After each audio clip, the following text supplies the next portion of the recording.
De merge qui s'est passé sans encombre sur Ethereum, l'Égypte qui menace de prison les propriétaires de crypto, Dokwon qui va être contraint de rentrer en Corée du Sud, ou encore un géant de l'investissement qui va tokeniser des actifs sur Avalanche. Bienvenue dans ce Daily Crypto où je vais vous résumer ces dernières actualités du monde crypto. Et comme d'habitude, si vous appréciez ce format, pensez aux commentaires et au like pour le référencement de la vidéo, et à l'abonnement ainsi que l'activation de la cloche pour être au courant des dernières actualités du monde crypto et blockchain. Et finalement, je vous invite à venir me suivre sur mon Twitter que vous retrouvez dans la description, et je vous rappelle que vous pouvez également retrouver mon contenu en version ultra condensée sur mon TikTok et mon Instagram que vous retrouverez également en description. Mais avant de parler des actualités du jour, commençons avec l'état du marché en ce jeudi, avec un marché qui est majoritairement dans le rouge sur les dernières 24 heures, alors que Bitcoin est en train de latéraliser dans la zone des 20 000 $. Et le projet qui est en train de surperformer le marché aujourd'hui est le CEL, et il est intéressant d'observer qu'aujourd'hui, on a le fournisseur de services de stacking d'ETH Lido qui est en hausse de 6,5% grâce à The Merge qui vient d'avoir lieu, mais par contre on a le Raven qui semble faire face à un sell de news avec un moins 18%, car il avait pas mal monté ces derniers temps en raison du fait qu'il s'agit d'une blockchain vers laquelle se tournent les mineurs d'Ethereum pour pouvoir continuer à rentabiliser leurs équipements de minage. Mais passons sans plus attendre aux actualités de ce jeudi 15 septembre 2022. On débute les actualités de cette journée historique avec les actualités en lien avec The Merge. Et bien sûr, l'actualité majeure de la journée est que The Merge a bien eu lieu aujourd'hui à 8h45 heure française, et ça sans aucun bug, et donc ça y est, le réseau Ethereum est désormais sécurisé par le mécanisme de Proof of Stake. Et quand on sait que cette mise à niveau était dans les cartons depuis plusieurs années, et qu'un nombre colossal de développeurs ont travaillé d'arrache-pied pour que tout se passe bien, il s'agit là d'un jour unique dans l'histoire des cryptos. À savoir que finalement les mineurs n'ont pas entravé cette mise à jour, car comme l'a dit Vitalik Buterin, la théorie disant que les mineurs pourraient débrancher des machines plusieurs semaines en avance pour tout revendre avant tout le monde est finalement fausse étant donné que la baisse du hash rate était beaucoup plus faible que les 50% attendus, ainsi la majorité des mineurs ont joué le jeu jusqu'au bout. Mais bien sûr, ces mineurs doivent désormais chercher d'autres moyens pour rentabiliser leurs équipements, et donc comme vous pouvez le voir à l'écran, si on prend l'exemple du hash rate de l'Ethereum classique et du Raven, on observe une forte hausse du hash rate qui a eu lieu après The Merge. Reste maintenant à savoir si ces mineurs qui ont migré vers d'autres blockchains resteront fidèles, ou s'ils migreront vers la version Proof of Work d'Ethereum, car je vous rappelle qu'en théorie, demain devrait avoir lieu le hard fork d'Ethereum qui va créer une nouvelle blockchain qui sera une copie de l'actuel réseau, mais qui fonctionnera au Proof of Stake. Mais bon, tout ça je vous en reparlerai demain car il n'est pas vraiment sûr que leur hard fork se passe aussi bien que The Merge. Mais d'ailleurs en parlant de théories qui s'avèrent finalement fausses, le fameux sell de news que beaucoup de personnes s'attendaient à voir n'est finalement pas arrivé car comme vous pouvez le voir à l'écran, le prix de l'ETH est resté dans la zone des 1500-1600 $ avec des volumes assez conséquents, ce qui démontre qu'on a eu pas mal de traders qui ont profité de l'événement pour tenter de générer des profits. Donc The Merge a bien eu lieu, mais concrètement ça veut dire quoi ? Eh bien concrètement, ça veut surtout dire que le réseau a réduit drastiquement sa consommation d'énergie de 99%, et pour avoir un ordre de grandeur de cette réduction, on a Vitalik Buterin qui a cité Justin Drake, qui avait déclaré que la fusion d'Ethereum permettrait de réduire de 0,2% la consommation mondiale d'électricité. Mais bon, ce chiffre de 0,2% reste à relativiser, car comme on l'a vu précédemment, ces mineurs n'ont pas cessé de fonctionner, ils ont plutôt migré vers d'autres réseaux, donc oui, effectivement le réseau d'Ethereum a bien réduit sa consommation d'énergie, mais les mineurs, eux, continuent de tourner pour d'autres blockchains.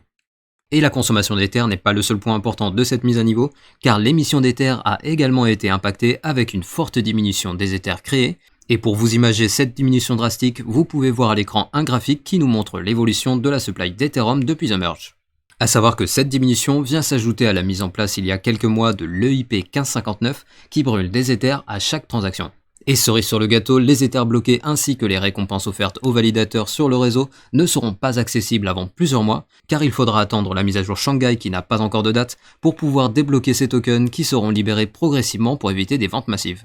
Donc si on résume, l'offre d'Ether a déjà commencé à se réduire considérablement, il n'y aura pas de nouveaux Ethers sur le marché avant plusieurs mois, et la demande va potentiellement augmenter car comme on l'a vu dans les Daily Crypto précédents, la demande des institutionnels pour le stacking semble augmenter de plus en plus. Bref, un cocktail parfait pour la prise de valeur de l'Ether, mais attention, je précise qu'au final on n'est pas à l'abri d'un bug majeur qui pourrait arriver sur le réseau, ou qu'un événement extérieur puisse faire chuter les marchés.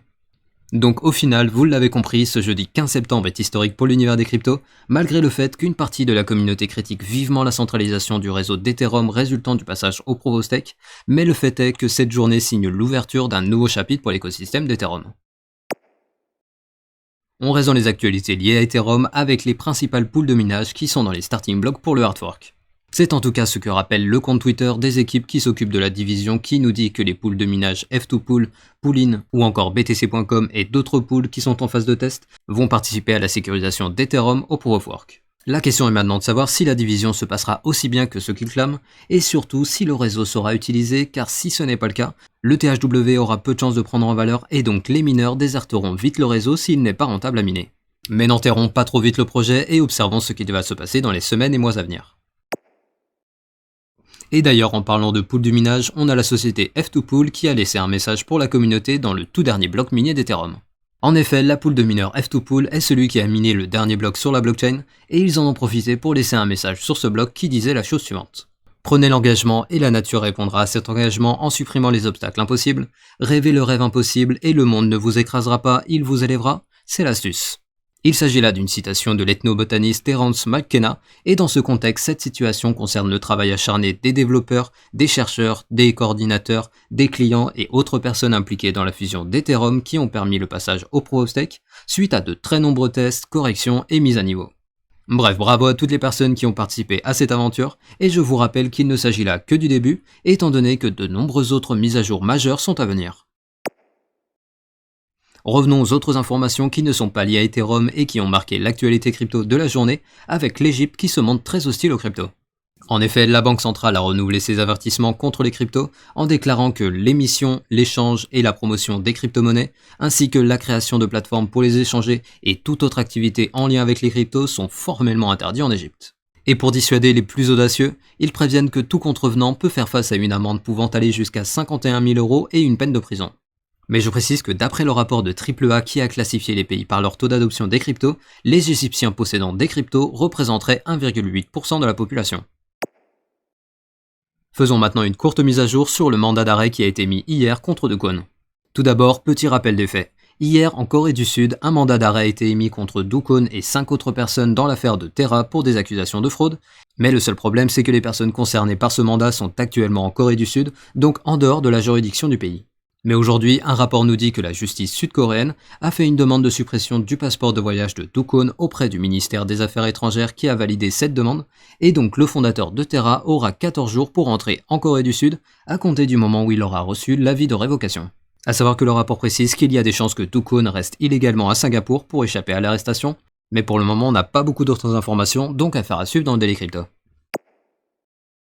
Parlons maintenant d'une nouvelle institution qui adopte la blockchain avec le fonds d'investissement Kohlberg Kravis Robert & Co. A savoir que ce fonds d'investissement est l'un des plus anciens et des plus importants au monde, et ils ont récemment annoncé qu'ils s'associaient à la firme Securities pour tokeniser les actifs d'un de leurs fonds dédiés au secteur de la santé sur la blockchain d'Avalanche. Et donc cette opération va permettre l'émission d'une forme tokenisée des actifs de ce fonds sur la blockchain d'Avalanche, qui représente un total de 4 milliards de dollars. Mais attention, je précise que pour s'exposer à ces tokens, il faut être un investisseur possédant au moins 5 millions de dollars prêts à être investis. Et l'intérêt de cette tokenisation, d'après les déclarations du fonds d'investissement, est que cette forme permet d'éliminer les barrières qui empêchent les investisseurs particuliers d'accéder à ces actions privées. Bref, alors que hier je vous parlais de plusieurs géants de la gestion d'actifs de Wall Street qui s'associaient pour lancer leur propre place d'échange crypto, avec cette nouvelle annonce, on a une énième institution qui a bien compris l'avantage stratégique qu'apporte la blockchain en automatisant et en rendant plus simple et plus rapide la gestion d'actifs.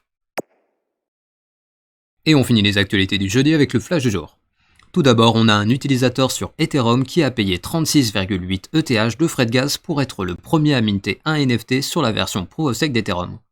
Ensuite, on a Jack Dorsey qui semble avoir choisi son camp entre Bitcoin et Ethereum, car il a reposté sur Twitter un message de Scott Sullivan, un Bitcoin maximaliste reconnu, qui disait qu'Ethereum est un shitcoin et qu'il pense que The Merge va entraîner un narratif guerrier entre Bitcoin et Ethereum, étant donné que les défenseurs d'Ethereum pensent que l'Ether surpassera un jour le Bitcoin, et donc la communauté doit se préparer à répondre en cas d'un conflit entre les deux leaders du secteur crypto. Et finalement, en France, on a la société iExec qui vient d'annoncer le lancement d'un incubateur pour les startups du secteur du Web3 à l'H7 qui est un lieu de vie dédié aux entrepreneurs à Lyon. Ainsi se termine le Daily Crypto du jeudi. Je vous invite à venir me suivre sur mon Twitter que vous trouverez dans la description, et je vous rappelle que vous pouvez retrouver mon contenu en version ultra condensée sur mon TikTok et mon Instagram que vous retrouvez également en description. Et comme d'habitude, pensez au like pour le référencement de la vidéo, et à l'abonnement ainsi que l'activation de la cloche pour être notifié dès que je sors une nouvelle vidéo. Et je vous dis à demain pour un nouveau Daily Crypto.